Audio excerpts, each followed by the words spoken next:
The motto for the 2023 Eisner Awards should be, all comic book creators are equal, but some creators are more equal than others.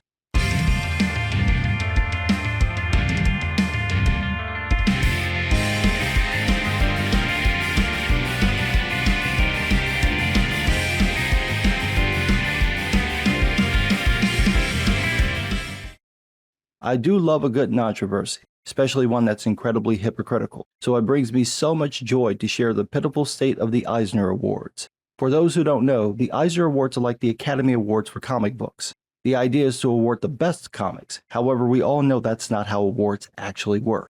It's not about who made the most engaging, most unique, or most artistic comic. It's really just a popularity contest. Do your peers like you, and do any of them have enough clout to get you an Eisner?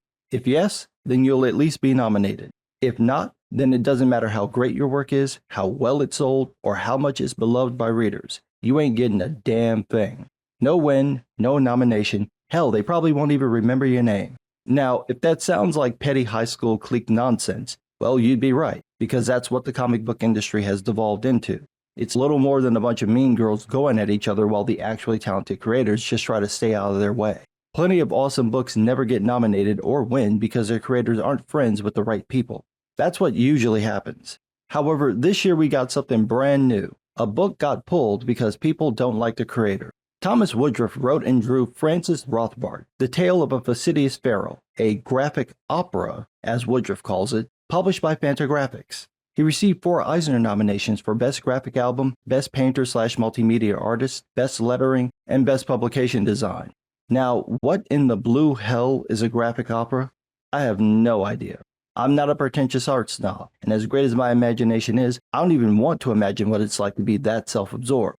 But Woodruff has no such problem, because apparently he was a snooty gatekeeping douche when he taught illustration and cartooning at the School of Visual Arts in New York. According to former SVA students, Woodruff would trash comic books as low art, gave harsh critiques of the students' work that would leave them in tears, and harassed, embarrassed, and insulted his students, especially if they were women or minorities. In short, he was an asshole. If you've been to college or you've had a job, you've encountered this type of person before. Nobody does anything about his behavior, probably because of his clout, his connections, and his attitude. That gives people like Woodruff free rein to make everybody else miserable, and he probably made many students lose their passion for art or give it up entirely just because of how cruel and nasty he was. And I'm not joking about that last part. This is a picture he made of Donald Trump. That's not oils or watercolors or acrylics. That's poodoo. His poodoo, straight from the butt, that he used to paint Orange Man bad, and then scanned it with the school's computer, and then asked the students to clean the scanner off. And somehow, he still kept his job. That's the kind of clout this man had. So you can understand why some of his former students got testy over the idea that this guy made a comic and his first time out got nominated for 4 Eisners. However, the Eisner Awards aren't supposed to be about the character of the comic book creators. If they were, Neil Adams, John Byrne, and Mark Waid should never win anything. The awards are supposed to be about the quality of the comic and whether it was one of the best comics made in that year. So whether Thomas Woodruff is a massive douchebag and a hypocrite is irrelevant. Do the judges think his book was one of the best? It would seem that they did, and therein comes the controversy. See, the initial problem was Woodruff's douchery, but that's not a good enough reason to remove him, so the usual suspects went back to their typical tactic and accused Woodruff of racism, not for his treatment of former students, but for the book itself. From Comics Beat, quote, "A second wave of controversy spread over the seemingly cultural appropriation of the $75 book. God damn, that's a lot of money. Which follows a rather Mowgli/Tarzan-like narrative about an orphaned child, seemingly of South Asian heritage, who goes feral and is raised with indigenous trappings, while also scaring the wildlife with erotic urges." Yes, how dare Thomas Woodruff, a not South Asian man, write about a South Asian character? Why, the mere thought of it is racist. Of course, that makes absolutely no sense. Most people tell stories about things they've never experienced and people they've never been. The idea that race, sex, or sexuality should be off limits because someone might pretend to be offended that an outsider wrote about their group defeats the entire purpose of fiction. We're all telling made-up events about fake people, so it shouldn't matter what group someone belongs to. To jump to the cultural appropriation claim is to reveal that the criticism isn't even based on analysis, but just a knee-jerk reaction.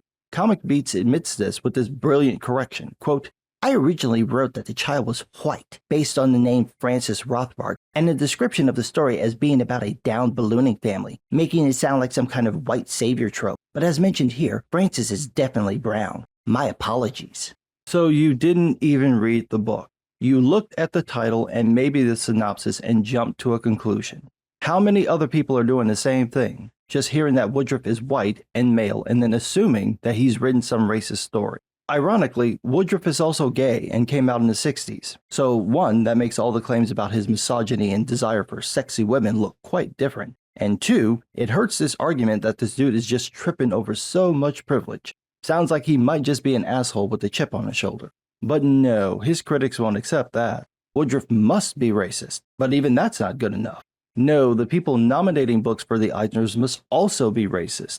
From Comic Book Resources, quote, however, the Eisner's all-Caucasian panel selecting a title described by its publishers as, quote, an avatar of innocence devoid of savagery attempting to survive with no outside input or consideration of the implications of the book itself is an indication of how out of touch the Eisners have become. This isn't to say that the Eisners shouldn't shine a spotlight on indie titles or books that have gone largely unnoticed, nor that there was any bad faith in choosing Francis Rothbard and Thomas Woodruff. Rather, the issue is that those decisions were made by people who presumably were simply not equipped to notice the inherent issues with the work, nor ask the questions that would have prevented this controversy in the first place. Well, the initial controversy was over Woodruff's treatment of his students, and the irony of him making a comic book after he trashed comics as low art. Now, the controversy is about him being racist for telling a story about an Asian character. This person claims that there are inherent issues in Woodruff's work, but never states what those issues are. This person claims that the panel were simply not equipped to notice these issues, but never states what the panel were supposed to know. The paragraph even ends with a comment about the panel not deciding based on any personal insight. But how would the author know this? Did this person talk to the panel to find out what they thought? Doesn't sound like it. It sounds like this is just about punishing Woodruff and using the sin of being white and male and presumably but not actually straight to justify it. From CBR again, quote, thankfully, other awards organizations have broken plenty of ground when it comes to solving these very same problems, leaving the Eisners with an easy albeit uncertain roadmap to follow. The idea of diversity requirements for events such as the Academy Awards hasn't been popular with some, and certainly has its issues, but they provide a stopgap for the kind of tunnel vision that can come from having a panel of judges whose socio-political and literary views are skewed a certain way.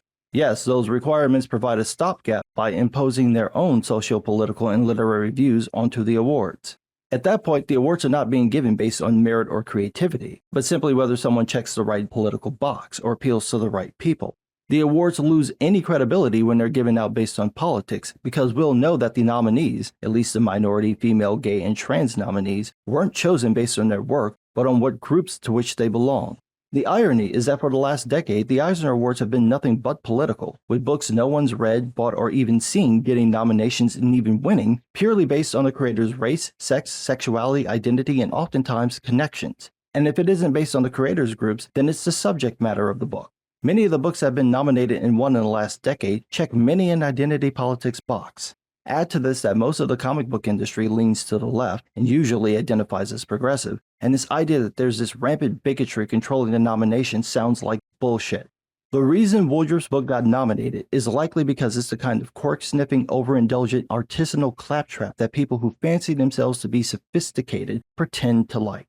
The judges didn't know anything about this man, from his politics to his sexuality to his horrible behavior. They always pick some Fantagraphics book to nominate, and Woodruff's just happened to be the one for this year. That's it.